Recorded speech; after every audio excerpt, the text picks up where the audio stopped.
This is the Roller Coaster Podcast, and I'm your host, Lucy Q. Life is a wild ride. It has twists and turns. It's scary, exciting, and downright fun. So throw your head back, arms in the air, and come along with me for the ride. Life is like a roller coaster, baby, baby. I wanna ride. Our comfort zones are like a cozy blanket. They keep us warm and safe. But that cozy blanket comes with a price. It's a weight that's preventing you from improving. It stops you from achieving all of the things that you're capable of. And that can make you miserable. Joining me today is David Wood, who has spent over 20 years coaching thousands of entrepreneurs in 15 countries on how to do what matters, get there faster, and be extraordinary. Welcome to the roller coaster, David. Thank you. And I really like how you said that, Lucy. Do what matters, get there faster, and be extraordinary. That pretty much covers it. If my clients hit those three, then I'm very happy indeed. And I'm guilty as charged of getting in my own way because of exactly what we mentioned, and that's staying in our comfort zone. But to start, I'm curious as to find out where your passion for helping people has come from. Yeah, thank you. I think it's because as a kid, I was never asked, hey, how do you feel about that? That wasn't something we did in Australia, and particularly with boys. And I had a tragedy when I was little. I watched my little sister killed in a traffic accident. And I think what happened is I got very left-brained and very good at numbers and systems and business. I got paid to go to college. I got a job in New York consulting to Fortune 100 companies. I figured I had it made. But then I discovered personal growth. I wasn't happy in my marriage, and someone said, why don't you go and try this course? So even though they all wore name tags and they smiled way too much, I decided that I'd stick it out for 3 days. And fortunately, they cracked my heart open. They cracked my cynicism. And so the last 25 years have been about catching up for me. I've been sitting with teachers and gurus and doing courses and doing things that would make your hair curl. And it's like I discovered life again. So I like to work with business owners because I understand business and money and systems, and they're handling the whole shop and they're handling so many different things.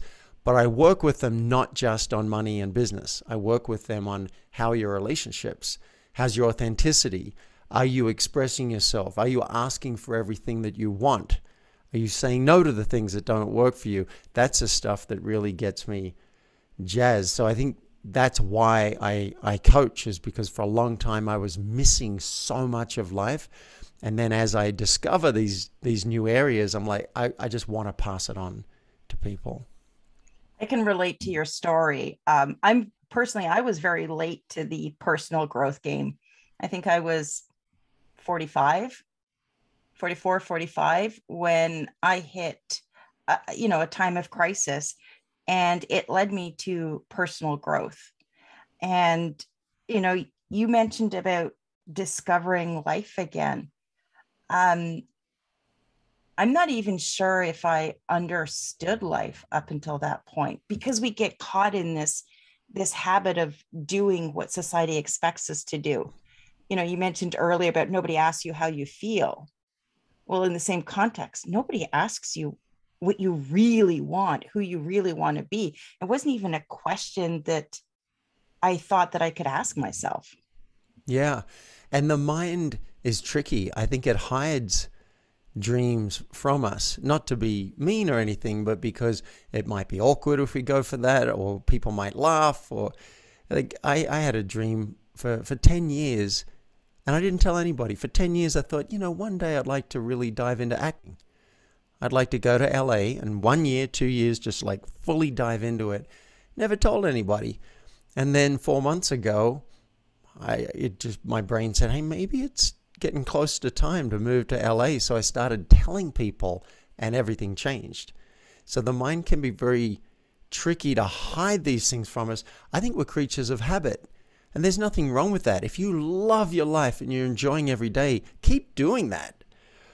But the reason we watch, I think, so many feel-good movies and inspirational movies is we want to see what's possible.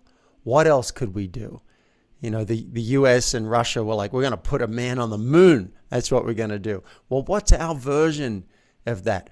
The risk if we don't create and follow the life that we truly want to live, the risk is on our deathbed we'll say, damn, if only I'd asked for that. If only I'd gone for this in my business. If only I'd taken singing lessons. If only I'd told people I love them more. Whatever it is for you. And I don't want anyone to experience regret.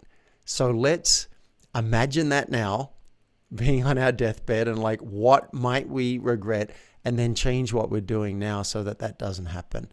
That's a pretty simple coaching model. It is, but that, you know, our minds they're built to protect us.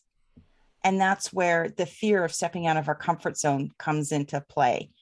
So, you know, in your coaching world, why have you seen that it's dangerous to stay in that comfort zone? Because of regret. I think, you know, regret's a horrible feeling. Like, if only, or if I'd known this, or if I'd thought about this, I could have done something different. And if you're loving everything about your life, then it's great. Stay doing what you're doing. But if you're feeling like, you know what, maybe there's more, let's not have that experience of regret. Now, the catch is there is a price. You need to be willing to feel uncomfortable. And that, you know, that sounds kind of cliche, and it's like, oh, yeah, I'm willing, until it comes to that.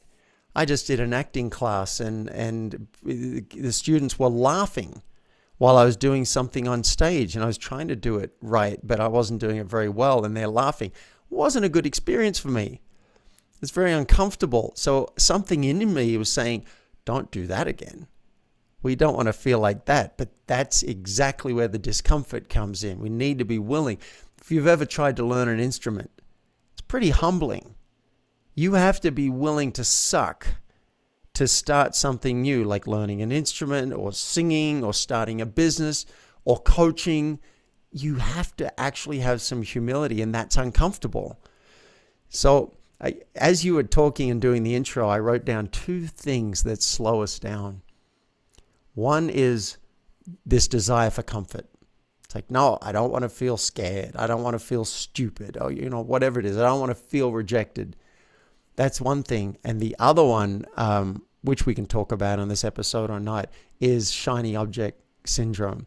So we want to stay comfortable, but we also want to follow every shiny thing. It's like, oh, look at this. I could do this. I could do. Someone just called me 3 days ago and said, would you be interested in improvising music for our show?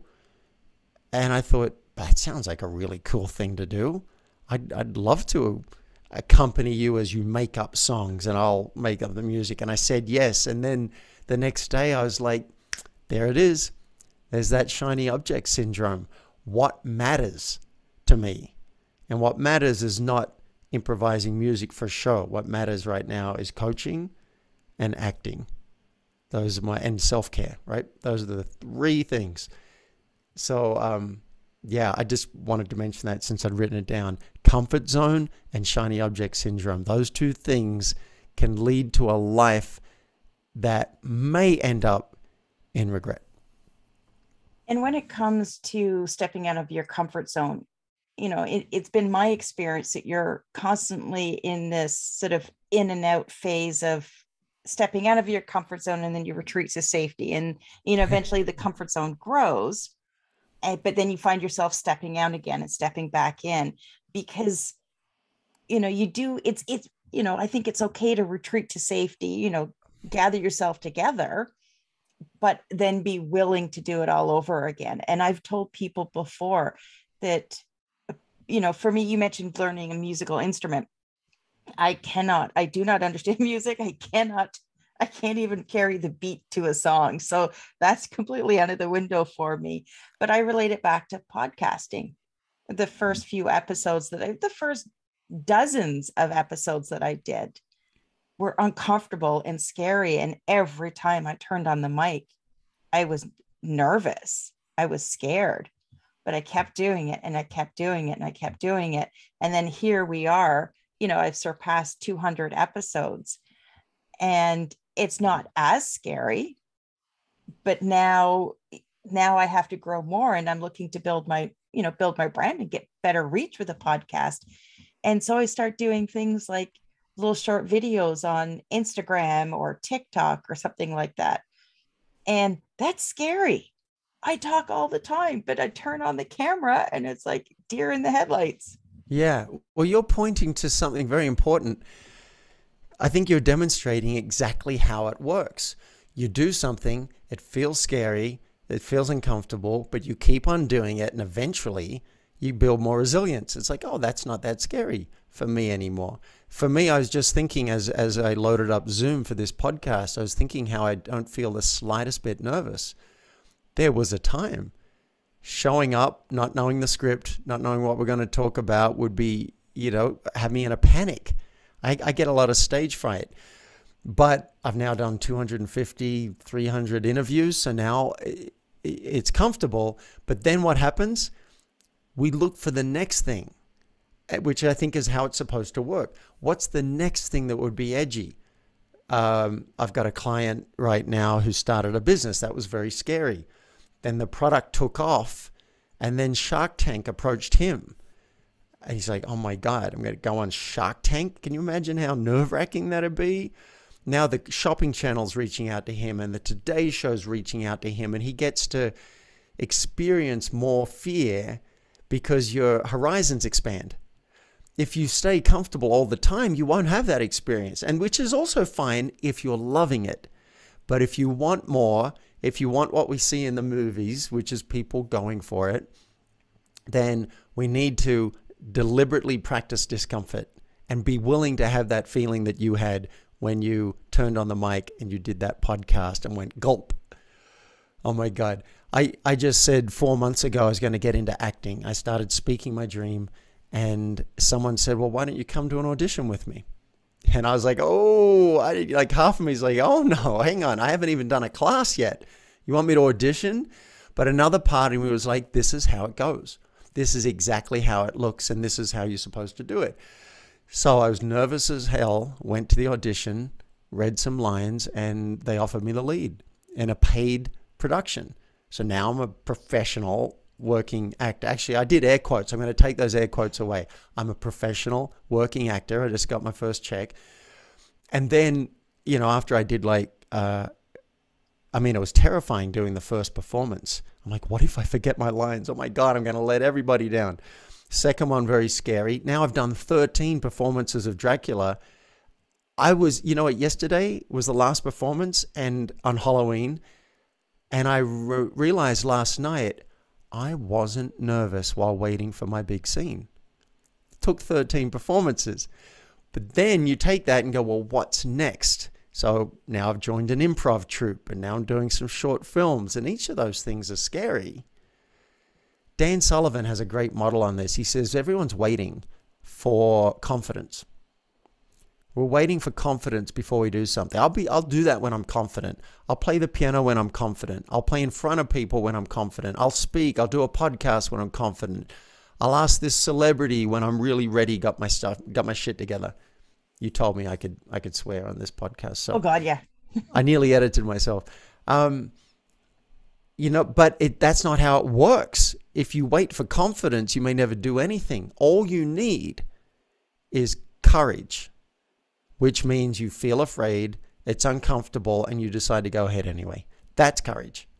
And if you have courage and you keep doing it, you will ultimately develop competence. And then that is what leads to confidence. And by the time you have that, you'll have probably picked something new and different, and you're back to needing courage. That, I think that's a really great model for life. Yeah, it's a cycle that you keep going. If you're growing in life, you're going to keep going Yes. through it. But I think one of the things that you have to embrace when you know you're about to step out of your comfort zone and you feel that fear is you kind of have to be okay if you suck, Yeah. because chances are, in some ways, you might suck because you've got the fear and your mouth might get dry, or you might fumble a little bit or forget something, but that's okay. And I laugh because, when I talk about my first few podcast episodes, I think, well, nobody's going to listen to those anyways. But now as the podcast grows, I can see people going back and listening to those first shows. And I'm like, oh man, I sucked in some of those. But, at Yep. least people can see the journey for themselves. And, all too often we can get caught up in seeing somebody on their best days, not even realizing all of the bad days they had to have to get there. Yeah. I resonate with this. I really think being willing to suck, and I hate that. I want to be great. I want to be great at everything. That's why when I did this acting exercise and people were laughing, I was enjoying the class until then. And then after that, I was nervous about doing this particular exercise because I know I'm not very good at it.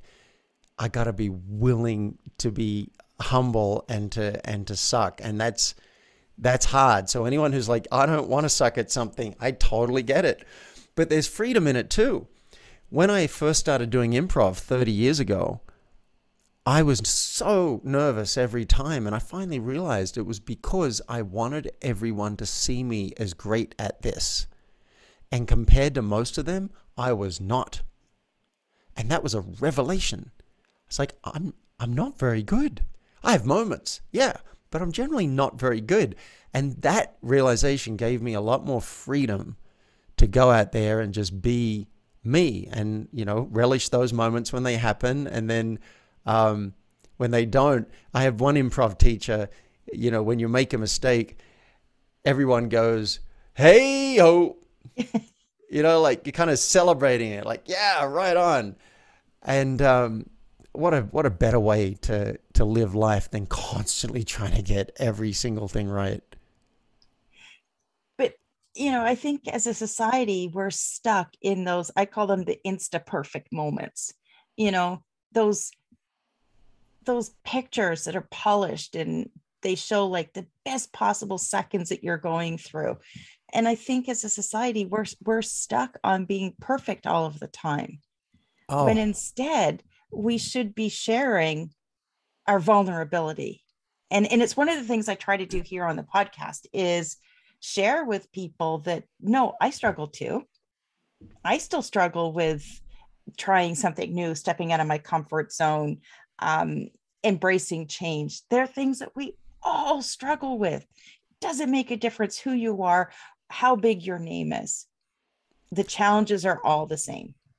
I think this is a big problem we face in society that they call it identity management on social media. And Joe Dispenza calls it the gap between who you really are and what you present to the world. I'm actually writing a book now about this, and it's called Addressing the Mouse in the Room, because the elephant is not alone. So we all know about the elephant. You see it, I see it, no one's saying anything. But there are so many things that I might be feeling, thinking, emotions, body sensations that never make it out into the world. And I think the world would be a better place if we could clue people in as to what's really happening and shine some light on the shadow. The shadow's hurting us. In Ender's Game by Orson Scott Card, he talks about Ender ends up becoming something called a speaker for the dead. And when he does a eulogy, he does it very differently. He doesn't talk about all the shiny bits. He talks about the whole person. These were their unmet dreams. This is where they failed in what they tried to do. This is what they loved. The whole person. And I thought, that's what we're looking for. When I started doing personal growth work, it's basically constantly reveal what's going on. I had one teacher one guru would say, share your inner dialogue. And particularly that last 5% that you don't want to share. So, and I'd be sitting with a woman, I'd be feeling very attracted and I'd want to have sex. And I'd be like, this is going to kill me to say this, but I'm very attracted to you and I want to have sex with you. We did that over and over and over again. And it started to normalize. We're going to share. I'd be talking and someone would say, I'm not interested in this story. I'd be like, wow, that's amazing that you can say that. And they just tell me. I was like, all right, so now I can stop talking. So I'm a big fan of revealing what's going on to the world. And it is a shame that I'm part of it. I do identity management. When I share a clip of Dracula, am I going to share a terrible clip that shows me really bad? No, I'm going to pick the best clip and say, hey, look at this. So everyone sees that and goes, oh, I got to be shiny too. I try and I encourage my clients to share all of it. Hey, I've been struggling with anxiety and depression for 20 years. Last night I bought an ice cream Snickers bar and I am horrified with myself that I did that and put that into my body. We can start to share all of it with people and that might give them permission to say, oh, wow, you can say that? Oh, maybe I'll say something about what's happening for me. I heard a speaker once get up on stage and he was training us for 3 days. And halfway through, he said, I'm terrified of people. And I just thought, you can say that? Like that's a thing. Plus, you're a speaker and you're terrified of people. But it gave me a sense of how hard it was for him to follow his purpose and to be training people constantly because he's terrified. I'm like, I'm terrified too. Maybe I can say that. I just didn't know you could. And it's funny. Back in the day, when you used to be able to rent VHS tape to watch a movie at home, one of my favorite parts was if they had bloopers at the end where the actors mess things up. Right. But that's okay. It's okay to watch the bloopers. But when we look at it for ourselves, our own blooper reel, we're horrified. We're horrified by it. And it's like, wait a second. If we can drop this perfectionism image that we have for ourselves and be okay with our own blooper reel, then imagine the vulnerability that we can open up in the world. I love that. What a great metaphor. That blooper reel of our own life. Let's celebrate it. Hey, yo. There we There's go. a mistake. Boy, messed that up. That was a big one. Or as I say, I shit the bed on that one. Shit what? I shit the bed. Shit the bed. Yep. It happens. Now, David, as we wrap up, do you have any final thoughts or words of wisdom that you'd like to share with our listeners? Yeah, I do. It's easy to hear this and think, oh, I have to really push myself. I have to really go for it. I say there's a sweet spot. There's a sweet zone that we're looking for. We don't want to play too safe and then 20 years later or 5 years later go, God, I really could have gone for more. I could have lived my life. But also we don't want to traumatize ourselves. So if speaking to 1,000 people is too much for you at this stage, then don't do it. You go and speak to 10 people. Work your way up. If jumping off a mountain strapped to a paraglider is terrifying for you and you feel like it's beyond your edge and it'd be traumatizing, don't do it. You don't have to do any of that stuff. That was a big lesson I got from a friend of mine, Jonathan Horan, from Sweat Your Prayers and 5 Rhythms. He said, these things will be there for you when you're ready. You don't have to do them now. You don't have to do them ever. And I was like, oh, thank God. Because I've been pushing myself so hard. So most of us could use some pushing. And it's like, all right, we'll step into some deliberate discomfort. And that's my invitation for this episode. Write down one thing that would be an edge for you and might have your life be better. One thing. And then decide if you're going to do it. But if it's too much, Give yourself permission to say, okay. And you preempted this earlier. You said we tend to like go for it sometimes, and then we might retreat back into comfort and safety. Totally. That's a fine way to do it. There might be times in your life where you're like, okay, let's go for it. There might be other times when you say, I need a bubble bath and some ice cream and a feel-good movie, and I'm not going to do anything I don't want to do. So you get to choose. I just think too often we tend to stay comfortable. So I talk a lot about getting out of that comfort zone. But I learned the hard way. If you go too hard and too fast, you can burn out, you can traumatize yourself, you find your own edge. And baby steps are okay. Yeah, totally. Start with baby steps. If you can't do the big step, do a baby step. Yeah, I often ask my clients and myself, what's one thing you'd be willing to do in that direction? So I wanted to connect with Alan Alda from MASH. He's been a hero of mine all my life.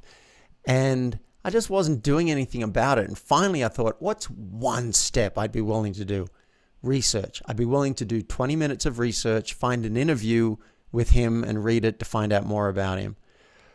One thing led to another from that step, and I ended up on a Zoom call with him, and I got to pitch him to be on my podcast. And he didn't say no. He said, reach out to my producer and we'll see what we can do. So that's still in progress. But it all came from, what's one thing I'd be willing to do? Same with the acting. I said, I'd be willing to tell a couple of people. That's what I'm willing to do. And that led to an audition, which led to a play, which has led to 4 short films, which has led to an acting class and a singing coach and a whole bunch of stuff just from one step. That's great advice. And David, where is the best place for people to connect with you? I've got a link that will take listeners to a hidden page on my site where you can get a couple of free downloads I've created for you on how to achieve twice as much in half the time. And if you're interested in coaching with me, if you want to move faster towards your goals and to see some of your blind spots, there'll be a link there as well where you can request a 15-minute session. And I don't charge for that. That's how I find the right people to work with. And that's all at, oh, and also you can listen to my podcast as well as the amazing Lucy Quigley. And you can get all that at myfocusgift.com. That's myfocusgift.com. To connect with David, make sure you check out the show notes. I will have all of the links in there. And David, thank you so much for joining me today. You're very welcome. Great to meet you, Lucy.